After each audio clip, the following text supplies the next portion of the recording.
2018년 11월 8일 충격적인 사건이 발생합니다. 세계 최초로 이지스함이 침몰한 것이죠. 노르웨이 해군의 이지스함이 유조선과 충돌했는데요. 후방 부분이 찢겨나가 침몰하는 사고가 발생합니다. 최강의 눈이라는 이지스 시스템을 탑재한 함정이 민간 선박을 불과 400m 거리에서 발견하고 회피하지 못해 침몰한 것인데요. 11만 톤급 대형 유조선을 지상의 구조물로 착각한 것입니다. 일각에서 군함이 너무 쉽게 침몰했다며 부실 건조를 의심하는데요. 이지스함의 배수량은 유조선의 20분의 1에 불과합니다. 사람이 콧불소와 부딪힌 것과 비슷한 체급 차이죠. 이지스함과 민간 선박의 충돌 사고는 의외로 많은 편인데요. 2008년 일본 아타고급 이지스함은 참치 어선을 발견하지 못하고 충돌했는데요. 어선은 완파됐고 타고 있던 어부 2명이 사망합니다. 어선의 크기가 작아 포착하지 못했다고 전해지고 있습니다. 2017년 미국 피츠제럴드 구축함은 필리핀 컨테이너선과 충돌해 7명이 실종되었는데요.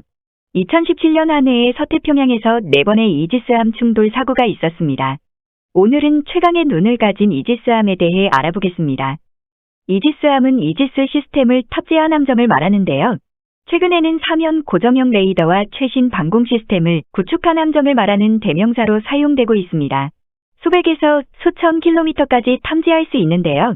유조선과 같이 거대한 물체 혹은 어선들과의 충돌은 최고의 레이더를 탑재한 최신 함정에서 어떻게 가능한지 고개를 갸웃거리게 합니다.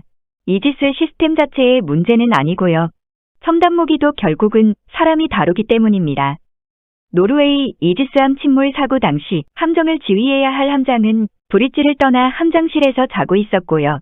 유조선 측에서 수차례 항로를 바꾸라는 교신을 보냈는데도 이지스함 측에서 아무런 반응이 없었습니다. 방직 사관들은 레이더에서 물체를 관찰했지만 해안 고정물로 판단 내릴 만큼 경험이 없고 충분한 교육을 받지 못한 상태였습니다. 결국 시스템은 정상적으로 작동했지만 이를 운용하는 장교의 경험 미숙과 교육 미달이 원인으로 밝혀졌습니다. 미국은 노르웨이와 EU가 좀 다른데요. 해킹 임베디드 시스템 오류, 시스템 미비를 원인으로 보고 조사를 진행했습니다. 임베디드 시스템은 특정 목적 컴퓨터인데요. 게임기처럼 특정 목적만을 위한 컴퓨터입니다. 조사 결과에 대해 알려진 바는 없는데요. 일부에서는 과도한 근무 시간을 원인으로 지적하고 있습니다. 당시 이지스함의 승조원들은 주당 108시간 이상 근무하며 야근의 잔혹까지 있었다고 합니다.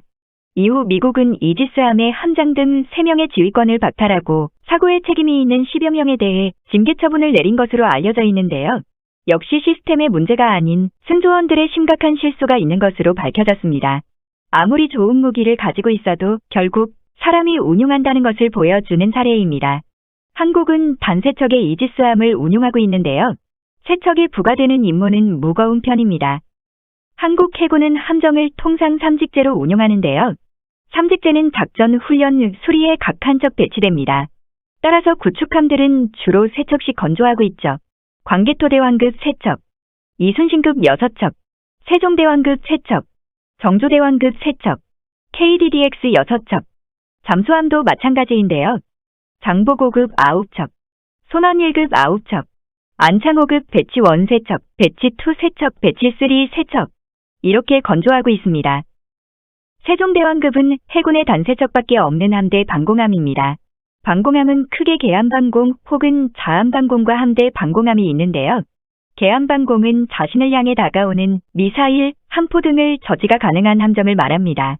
쉽게 말하면 계함방공함은 나한테 날아오는 돌만 방어할 수 있고 함대 방공함은 우리 편에게 날아오는 돌 모두를 방어할 수 있는 함정입니다.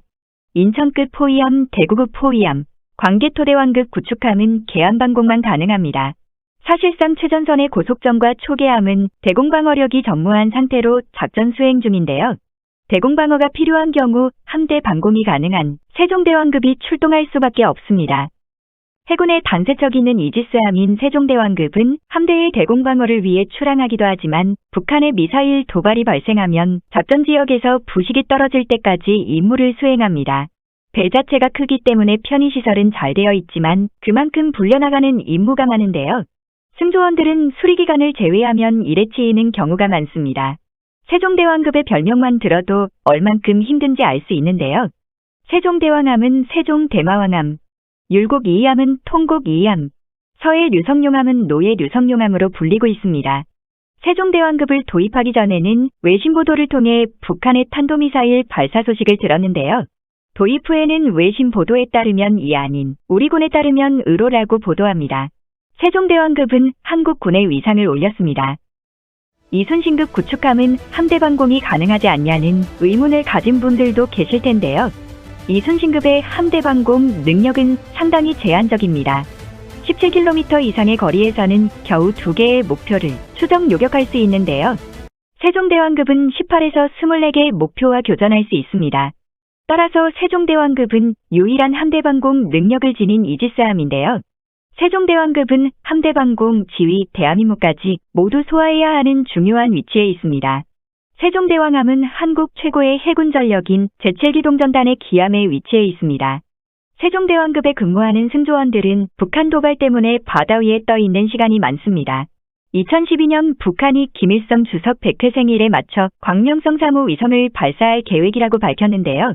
광명성 3호는 바로 대륙간 탄도 미사일 ICBM으로 전환할 수 있기 때문에 초긴장 상황이었습니다. 세종대왕급 두 척이 서해에서 장기 작전을 했습니다.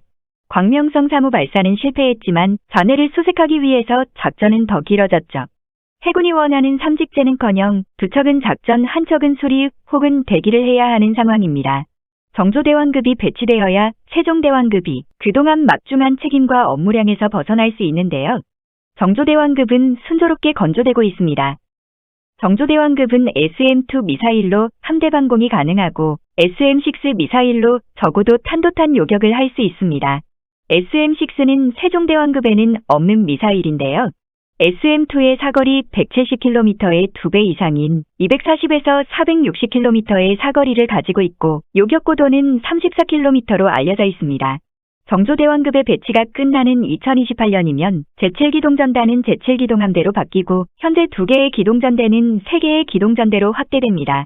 각 기동전대에는 4척의 구축함이 배치되는데요. 기동전대가 증가함에 따라 승조원들의 부담이 감소할 것으로 기대됩니다. 한국은 함대방공은 위한 함대공 미사일인 SM-2, SM-6 수준의 미사일이 없는데요.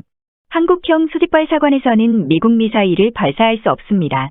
한국형 수직발사관은 미국 수직발사관과 발사통제 장치나 배선 관련 부분이 다르기 때문에 서로 호환이 되지 않는데요.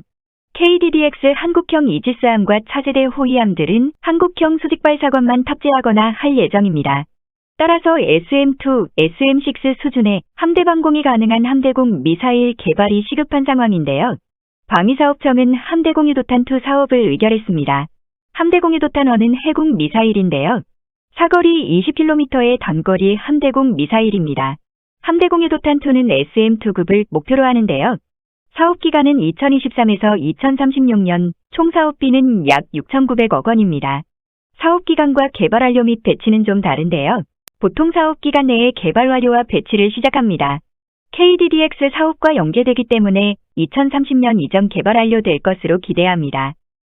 방위사업청은 SM-3급 요격고도 500km 탄도탄 방어미사일은 LSAM 해상형으로 2036년 국내 생산이 가능하다고 밝혔습니다. 정확한 정보는 나오지 않고 있는데요. 전문가들은 LSAM 지대공 미사일을 기반으로 SM-2급과 SM-3급을 개발하고 있고 함대공유도탄2는 배치 1, 배치 2로 나뉜다고 보고 있습니다. LSAM은 한국이 개발 중인 한국형 사드인데요. 요격고도 40에서 100km, 사거리 150에서 300km로 알려져 있습니다. 2024년 개발 완료를 목표로 하고 있는데요. 일부에서는 2023년 개발 완료될 것으로 전망하고 있습니다. 함대방공이 가능한 함정이 증가할수록 기존 이지스함에 근무하는 승조원들의 부담은 감소하는데요. 한국 함대공 유도탄2가 개발되면 대구급 이상의 호위함도 일정 부분 함대 방공이 가능해지고 FFX 배치 3 이상 호위함은 함대 방공뿐만 아니라 탄도탄도 방어할 수 있을 것으로 예상됩니다.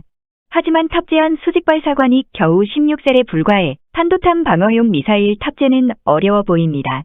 FFX 배치 4는 해역함대인 제1에서 3함대에 함대 방공을 제공할 수 있을 뿐만 아니라 탄도탄 방어도 가능해질 것으로 보이는데요. 이지스함의 부담이 감소하고 해역함대의 호위함 이하 함정들의 생존성도 증가하게 됩니다. 함대공 유도탄2의 성공적인 개발은 해역 함대의 함대 방공이 더욱 단단해지고 기동전단의 임무는 감소할 것으로 기대되는데요. 외국 사례에서 보았듯 우수한 무기도 중요하지만 결국 운용하는 것은 우리 장병들입니다. 아직 한국 이지스함 충돌 사고는 없는 것으로 알려져 있습니다. 군기 높기로 유명한 이지스함이고 수많은 명장을 탄생시킨 한국 이지스함인 만큼 훈련 부족이나 경험 부족에 대한 우려는 적지만 많은 임무로 인한 높은 피로도는 걱정스러운데요. 순조로운 무기체계 개발로 장병들의 피로도가 감소하기 바라며 마칩니다. 시청해 주셔서 감사합니다. 구독과 좋아요는 저에게 힘이 됩니다.